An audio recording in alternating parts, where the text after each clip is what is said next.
आपसे ये जानना चाहेंगे कि जिस तरीके से नीति जी ने बताया कि किस तरीके से हम सूर्य को उपासना कर सकते हैं, पूजा कर सकते हैं। आमतौर पर हम जानते हैं कि सूर्य हमारे जीवन में प्रकाश लेकर आता है, और सूर्य जब सबका सही होता है तो कहीं ना कहीं उनके जीवन में भी सकारात्मक प्रभाव पड़ता है।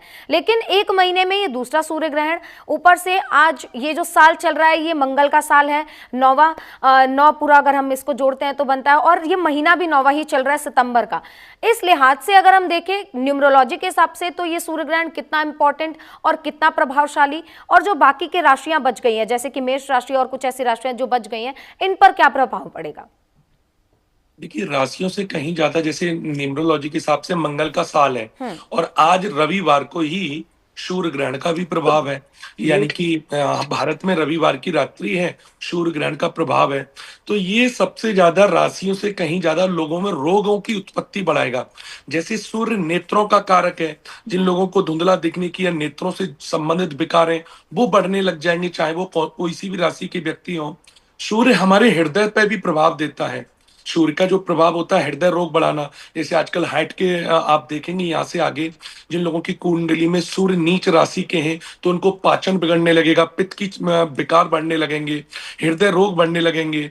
हड्डियों से जुड़ी जिनको हमेशा दर्द रहता है, बॉन प्रॉब्लम है, ऐसी चीजों को लेकर के चाहे वो किसी भी राशि के व्यक्ति हो, तो जिन लोगों को हृदय रोग है, आईसाइट की प्रॉब्लम है, नेत्र रोग है, हड्डियों की कमजोरी है, या फिर पेट के विकार हैं, खासतौर पर नीच राशि के जिनके सूर्य होते हैं उनके पाचन बड़े कमजोर होते हैं, तो ऐसे लोगों को कई तरीके के रोग उत्पन्न होने लगेंगे। तो ऐसे समय पर लोगों को, जैसे नीति जी ने कहा, आदित्य हृदय स्तोत्र का पाठ करना चाहिए, सूर्य देव को श्रद्धा से जल देना चाहिए, सूर्य नमस्कार करना चाहिए।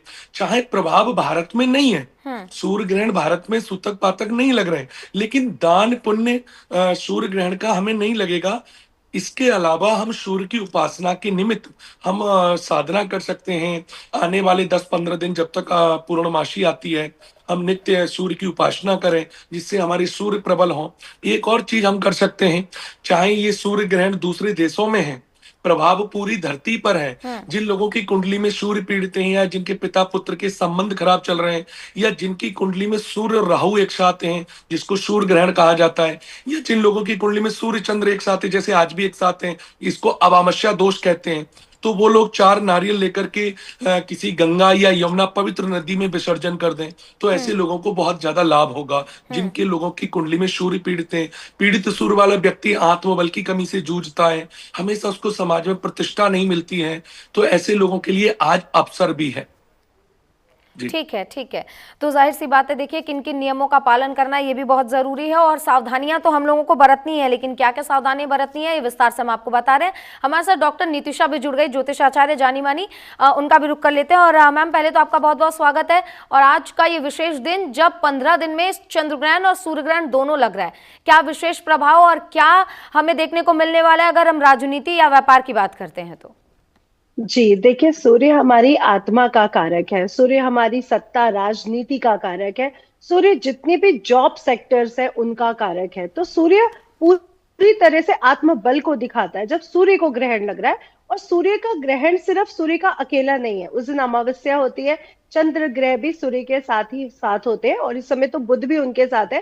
कन्या राशि में ये ग्रहण उत्तरा फाल्गुनी नक्षत्र यानी सूर्य के नक्षत्र में ही लगने जा रहा है, और हस्त नक्षत्र में आगे बढ़ेगा तो वो भी चंद्रमा का नक्षत्र है। तो यहाँ पर जब राहु केतु के अक्षांश में सूर्य, राहु केतु के अक्षांश में जब भी सूर्य चंद्रमा आते हैं तो उन्हें ग्रहण लगता है।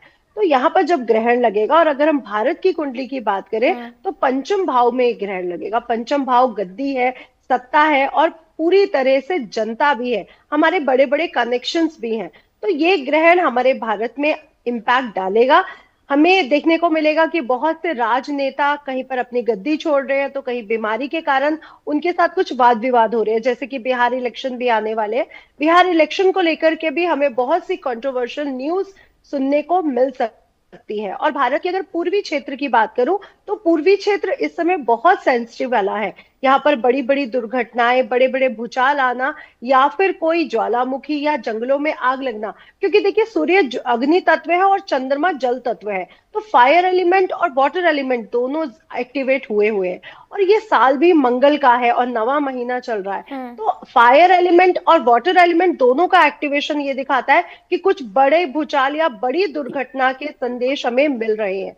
लेकिन इसका इम्पैक्ट भारत पर देखने को नहीं मिल रहा है। लेकिन मैं ये जरूर कहूंगी कि जीव जंतुओं पर, मानव जीवन पर, सृष्टि पर, प्रकृति पर इसका इम्पैक्ट पड़ेगा, क्योंकि वो नवग्रहों के राजा है। और अगर मानव जीवन पर हर क्षण नवग्रह अपना असर डाल रहे हैं, तो सूर्य को ग्रहण लगने जा रहा है। भले ही यहाँ पे देखने पे मान्य नहीं है, सूतक पातक काल नहीं है, लेकिन उसका इम्पैक्ट तो मानव जीवन से जुड़ा हुआ है। इसलिए 12 की 12 राशियां इसमें बहुत ज्यादा सेंसिटिविटी के कारण इसमें आएंगी, और स्पेशली कन्या राशि, सिंह राशि, क्योंकि सिंह राशि के स्वामी ग्रह है, तुला राशि, क्योंकि तुला राशि के 12th हाउस में ये गोचर हो रहा है, वृषभ राशि, मकर राशि, कुंभ राशि, ये राशियां इस समय बहुत ज्यादा सेंसिटिव है। इन लोगों को बहुत ध्यान रखना चाहिए। और मैं आपके चैनल के थ्रू ये भी बोलना चाहूंगी कि इस समय प्लीज जॉब ना छोड़े, कोई भी वाद विवाद में ना पड़े, कोई भी डिसीजन जल्दबाजी में आकर के बिल्कुल भी ना ले, और पिता और बॉस के साथ इस समय बहुत अच्छे माहौल को क्रिएट करें, और जो गुप्त शत्रु है उनसे थोड़ा सा सावधान रहे। कन्या राशि वाले अपनी सेहत का भी बेहद ध्यान रखें। ठीक है नितिशा जी, जाहिर सी बात है, देखिए विस्तार से इसीलिए दर्शकों हम आपको समझा रहे हैं क्योंकि ये जो भ्रांतियां और सोशल मीडिया पर आए दिन इतने वीडियोस इसको लेकर आजकल वायरल हो रहे हैं कि लोगों के मन में अब ये शंका हो गई है कि आखिर हम किस चीज का पालन करें, किसका नहीं करें। इसीलिए खास कार्यक्रम सिर्फ आपके लिए। नीति जी, आपके पास आना चाहूंगी। जैसे कि हम बात कर रहे थे कि चंद्रमा जो है वो जल तत्व है और सूर्य अग्नि तत्व है। इसके पहले हमने देखा, अगर अग्नि तत्व की हम बात करते हैं और ये ग्रहण का समय है, अहमदाबाद में जो प्लेन क्रैश हुआ, इसके बाद हमने देखा कि कई जगहों पर बादल फटने की घटना हुई। तो क्या ये ग्रहणों से कहीं ना कहीं जुड़ा हुआ ये पूरा हम इसको देख सकते हैं? देखिए, हर चीज ग्रहों से जुड़ी हुई है। ग्रह, राशियां, नक्षत्र, ये हमको हर रूप में प्रभावित करते हैं। जो एयर क्रैश हुआ अहमदाबाद में, पिछली बार जब ग्रहण लगा था, चंद्रमा, पहली बात तो चीज समझनी है कि 15 दिन के अंतराल में ही 2 ग्रहण हमेशा लगेंगे। जब राहु केतु एक्सिस में, पूर्णिमा को चंद्रमा का ग्रहण और अमावस्या को सूर्य का ग्रहण। वो जो ग्रहण लगा था वो कुंभ राशि में लगा था। कुंभ राशि वायु तत्व की राशि है। ग्रहण लगता है राहु केतु की प्रेजेंस में। राहु को आज की डेट में टेक्नोलॉजी का कारक माना जाता है, और कहीं ना कहीं वायु तत्व राशि में, इसलिए वायु का साधन है, वायुयान है, एरोप्लेन, और कहीं ना कहीं टेक्निकल फेलियर की वजह से, और अभी भी जैसे इंटरनेट की फेलियर की वजह से या एआई की वजह से, क्योंकि राहु एआई का भी कारक है, तो आर्टिफिशियल इंटेलिजेंस, इंटरनेट, और अब ये जो ग्रहण लग रहा है बुध की राशि में लग रहा है, युवा वर्ग को दिखाता है, एजुकेशन सिस्टम को दिखाता है, आपके नर्वस सिस्टम को दिखाता है, आपकी वाणी को दिखाता है, लीगल मैटर्स को दिखाता है, कहीं ना कहीं व्यापार को दिखाता है। तो ग्रहण जो है वो उसका व्यापक रूप से प्रभाव जो है वो आपको, वो राशि के जो तत्व हैं, वो ग्रहों के जो तत्व हैं, उन तत्वों में ज्यादा देखने को मिलता है। ग्रहण के अलावा ये राशियां प्रभावित हैं, ये ग्रह प्रभावित है, और इन ग्रहों के कुछ ना कुछ तत्व हैं, इसीलिए ये ग्रहण की स्थिति बनती है। और अदरवाइज भी प्रभाव देखने को मिलता है। हम पूरे 1 साल से प्रिडिक्शंस कर रहे हैं। ये जब चंद्रमा का भी ग्रहण आया था, हम सारे ज्योतिषाचार्यों ने अर्थक्वेक की प्रिडिक्शन करी थी, एजिटेशन की प्रिडिक्शन करी थी, विद्रोह का भास रहेगा क्योंकि सूर्य सत्ता का कारक है, तो सत्ता पक्ष के लोगों का, और शनि जो जनता का कारक है, सप्तम बने हुए हैं। अभी तो मंगल का भी राशि परिवर्तन हो गया, मंगल और शनि भी षडाष्टक योग है, लेकिन पूर्ण रूप से नकारात्मक नहीं है। सृष्टि का अंत नहीं है, लेकिन सृष्टि में समस्याओं की जो है वो जो है समस्याएं बढ़ जाएंगी, आपदा की स्थिति बढ़ जाएगी। एक प्रकार से क्लिनजिंग प्रोसेस जो नेचर करता है, नेचुरल प्रोसेस, ग्रहण के आसपास वो ज्यादा बढ़ जाता है। ठीक है। पंडित ज्ञानेश जी, आपके पास आते हैं। और देखिए, आप भी ये बात अभी बता रहे थे कि जब पितृपक्ष की शुरुआत हुई थी उस दिन चंद्र ग्रहण और आज अंतिम दिन पर सूर्य ग्रहण। पितरों की अगर हम दशा की और दिशा की बात करें, क्योंकि पितरों को बहुत अहमियत दी गई है हमारे ग्रंथों में, हमारे शास्त्रों में, और कहा जाता है कि उनको अगर मोक्ष मिल जाता है तो समझिए जीवन सफल है। अगर इसकी दृष्टि से हम देखते हैं तो ये सूर्य ग्रहण और ये चंद्र ग्रहण कितना मायने रखता है, और जो लोग पितृपक्ष का पालन कर रहे हैं उनके लिए आज का दिन कितना अहम है, उनको किन चीजों का पालन करना चाहिए? देखिए वैसे पितृ आज अमावस्या पर इस ग्रहण का हमारे भारत में जितने भी लोग अपनी अमावस्या पर तर्पण कर रहे हैं या त्रिपिंडी, छह पिंडी, नारायण बलि या किसी भी प्रकार के अपने पितरों का तर्पण अर्पण कर रहे हैं, उससे इसका कोई मतलब नहीं है। क्योंकि जब तक हमारे यहाँ अमावस्या है दिन काल में, क्योंकि पितरों का समय लगभग 11 बजे से लोग तर्पण अर्पण करते हैं, और ये जो ग्रहण है वो रात्रि 11 बजे से लगने वाला है। हम्म। रात्रि 11 बजे से शुरू होगा। अन्य देशों में इसके सूतक पातक 11 बजे लग जाएंगे, लेकिन भारत में इसका कोई पूजा पाठ पर या तर्पण अर्पण पर या हमारे पितरों की पूजा पर शुभ या अशुभ प्रभाव नहीं है। हाँ, लेकिन इतना जरूर है, जो लोग भारतीय हैं दूसरे देशों में रह रहे हैं या अलग कंट्रियों में जिन जगहों पर ये ग्रहण पड़ रहा है, उन लोगों को अगर अपनी नियम नीति या अपने शास्त्रों के अनुसार कुछ लोग सर्वपितृ अमावस्या को तर्पण करते हैं, अपने भूले बिसरे पितरों के लिए निमित्त करते हैं, तो उनको कोशिश करनी चाहिए कि वो 10-11 बजे से पूर्व उनको कर लेना चाहिए। ऐसा उनको ज्ञात होगा, उनको उनके ज्योतिषियों ने या उनके ब्राह्मणों ने उनको बताया होगा। बस उन लोगों को इस चीज का ध्यान देने की आवश्यकता है। बाकी का ये ग्रहण राजनीतिक उथक पुथक मचाने वाला है। ट्रंप जी के जो बहुत ज्यादा तेवर हैं, चाहे वो वीजा को लेकर के या दुनिया के ऊपर जो राजा बनने का उनका जो प्रयास है, या जो दुनिया के ऊपर एक प्रकार से वो आक्रामक हो रहे हैं, वो उनके लिए भी ये बड़ा भारी है। अमेरिका हो, यूरोप हो, या जो वर्ल्ड का जो लीडर है, उसकी नीतियां ऐसी हो जाएंगी कि उसकी नीतियां इतनी विपरीत हो सकती हैं कि वर्ल्ड के दूसरे देश उसकी नीतियों के खिलाफ चले जाएं। तो इस प्रकार की उथल पुथल आपको बहुत ही जल्दी देखने को प्राप्त होगी। ठीक है, तो जाहिर सी बात है, देखिए कहीं ना कहीं जिसको हम सूर्य कहते हैं, और सूर्य जो है वो राजनीति में उथल पुथल लाएगा, ये बात हमारे ज्योतिषाचार्य बिल्कुल ये लाएगा। बात बता ट्रंप रहे जी हैं। के भी तेवर बदलेंगे। हो सकता है जैसे नेपाल में शोर मचा, क्या ये अमेरिका में नहीं हो सकता? क्या अमेरिका के लोग त्रस्त नहीं हो रहे हैं? अभी जो H1 वीजा को लेकर के इन्होंने फैसला लिया है, बिल्कुल। ये बुध सूर्य चंद्रमा एक साथ एक राशि में कन्या में बैठे हुए हैं, वहीं ग्रहण पड़ रहा है, तो लोगों के रोजगार के ऊपर तलवार जो लटकी हुई है, तो इन लोगों का गुस्सा फूटेगा, युवा को नाराजगी बढ़ेगी।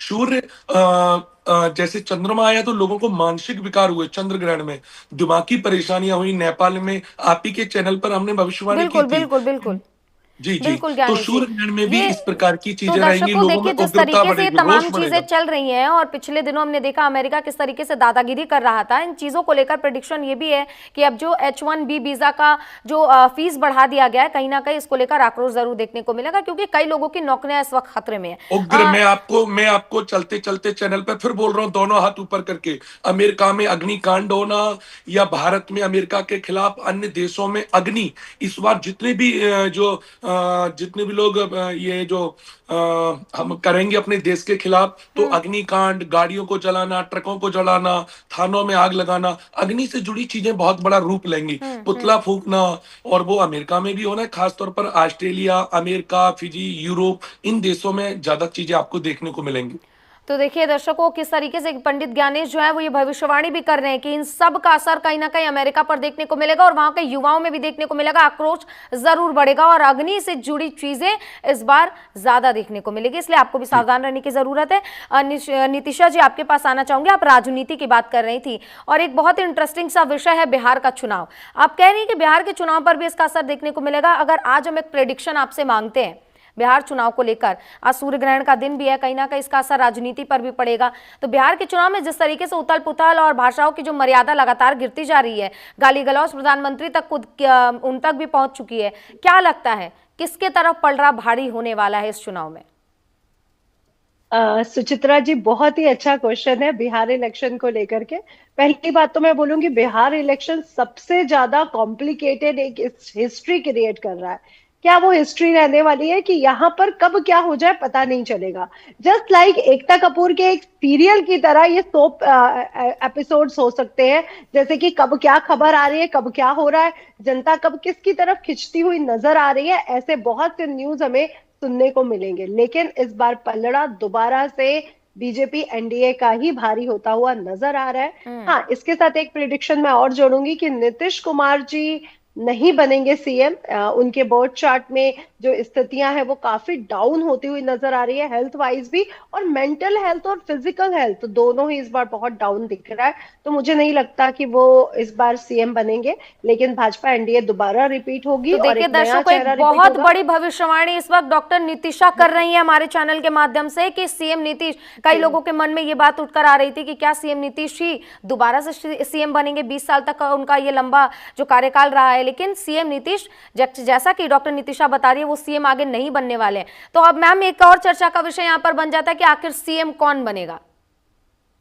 जी, जितने भी चाहे प्रशांत किशोर जी हैं, चिराग पासवान जी हैं, या यशवंत जी हैं, ये सब नामों की अगर मैं बोर्ड चार्ट की बात करूं तो मुझे नहीं लगता, क्योंकि किशोर जी की, चिराग पासवान जी की कुंडलियां सबकी मजबूत है। मैं इसमें ये नहीं कहूंगी, आगे आने वाले टाइम में उनको मंत्री पद मिलते हुए नजर आ रहे हैं, लेकिन इस बार क्या सीएम कुछ नया चेहरा, कोई नया चेहरा देखने को मिलेगा, और बहुत यंग एज में वो देखने को मिलेगा। तो बिहार को इस समय एक यंग की और एक नए चेहरे की जरूरत है, जो बिल्कुल, ये एनडीए और मांग तो भाजपा बिहार की से। जनता भी कर रही है। लेकिन देखिए, अगर बिहार से ये शो कोई देख रहा है तो निश्चिंत हो जाइए, अगर आपके मन में कहीं ना कहीं इस बात को लेकर शंका थी कि नीतीश क्या फिर से सीएम बनेंगे, क्योंकि युवाओं में वहां पर देखने को मिल रहा है कि वो सीएम नीतीश के नाम से कहीं ना कहीं थोड़े नाखुश हैं। लेकिन देखिए, ये चीजें अब एक बहुत बड़ी भविष्यवाणी इस सूर्य ग्रहण की चर्चा के दौरान हो गया है कि सीएम नीतीश आगे सीएम नहीं रहने वाले चुनाव के बाद, और बीजेपी का पलड़ा भारी होने वाला है। और मैं तो ये भी कहती हूँ डॉक्टर नीतिशा की, अगर विपक्ष की ओर से कोई ये शो देख रहा होगा तो अब जरूर वो विचलित होने वाले हैं। खैर, अब हम आते हैं वापस सूर्य ग्रहण की चर्चा की ओर। पंडित ज्ञानेश जी, आपसे ये समझना चाहेंगे कि अगर सूतक काल का असर नहीं पड़ रहा, सूतक पातक का हमें प्रभाव नहीं देखना है, लेकिन हम बात कर रहे थे कि दान पुण्य हमें फिर भी करने चाहिए, तो इसका क्या असर पड़ेगा। देखिए, दान पुण्य तो हम वैसे करते हैं, लेकिन कहीं ना कहीं जब सूतक पातक काल का असर नहीं हो रहा है, भारत में इसका पालन नहीं किया जा रहा है, फिर स्पेशल दान पुण्य या फिर अन्य जो चीजें हैं जिनका पालन यहाँ के लोगों को भी करना चाहिए, ऐसा क्यों?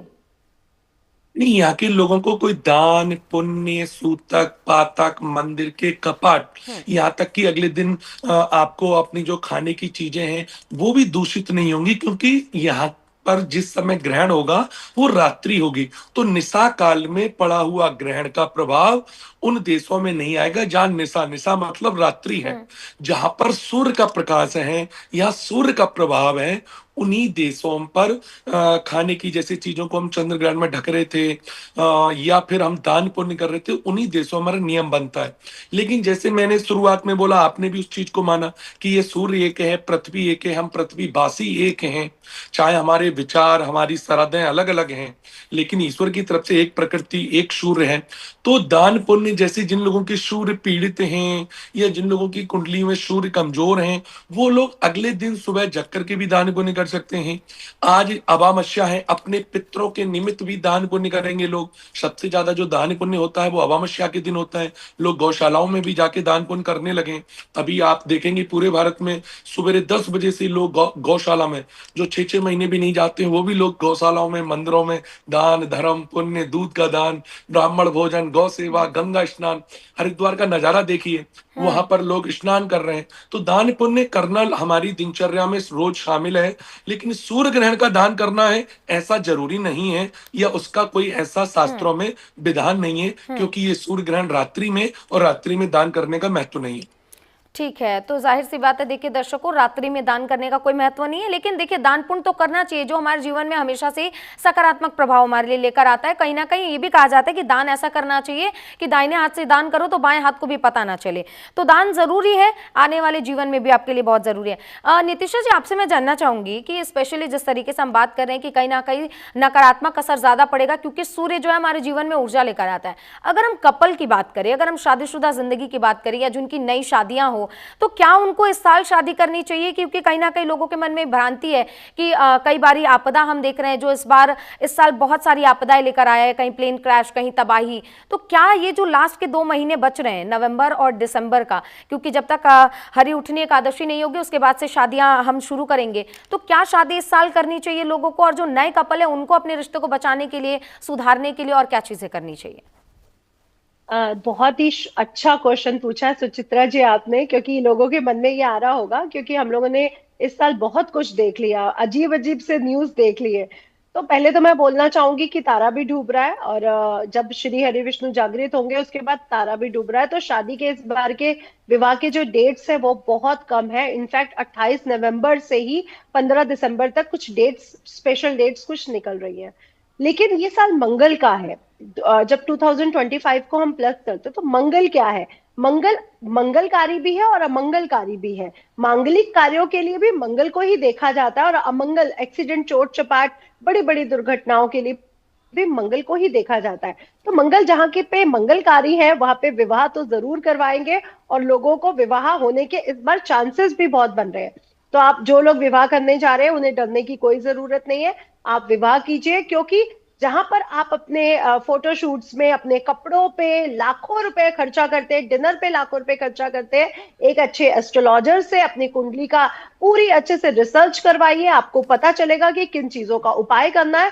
और जो शादी करवाने आएगा ना ब्राह्मण, उसे भी बहुत अच्छे से बुलाइए और बहुत जानकार ब्राह्मण को बुलाइए, क्योंकि ब्राह्मण आपकी शादी में जितने भी गलतियां हो सकती है उससे आपको बचा सकता है।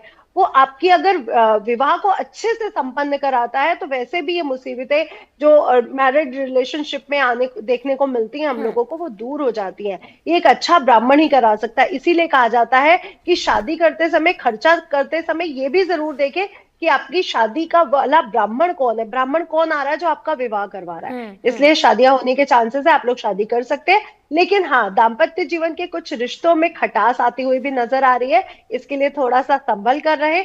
नवरात्रि आ रही है जो कि बहुत शुभ है, और आपको बता दूं 3 सर्वासिद्ध योग और 4 रवि योग बन रहे हैं इस नवरात्रि पे। गज केसरी राजयोग, लक्ष्मी नारायण राजयोग, आदित्य बुद्धा राजयोग, बहुत बड़े बड़े राजयोग बन रहे हैं। और कहा जाता है कि नवरात्रि बढ़ती हुई बहुत शुभ मानी जाती है और माता रानी गज पर आ रही है। तो जिनके भी दाम्पत्य जीवन में प्रॉब्लम्स आ रही है मंगल के कारण, या भाई बहनों के रिश्तों में प्रॉब्लम्स आ रही है प्रॉपर्टी के विवाद को लेकर के, क्योंकि जितनी भी प्रॉपर्टी है वो मंगल है, तो उनको भी मैं कहना चाहूंगी माँ के जयकारे लगाइए और माँ को शहद का भोग लगाइए, और शहद का भोग लगाने के बाद उसे प्रसाद के रूप में खुद ग्रहण करिए। हस्बैंड वाइफ, भाई बहन, भाई भाई, जिनके भी रिश्तों में दरार है, आप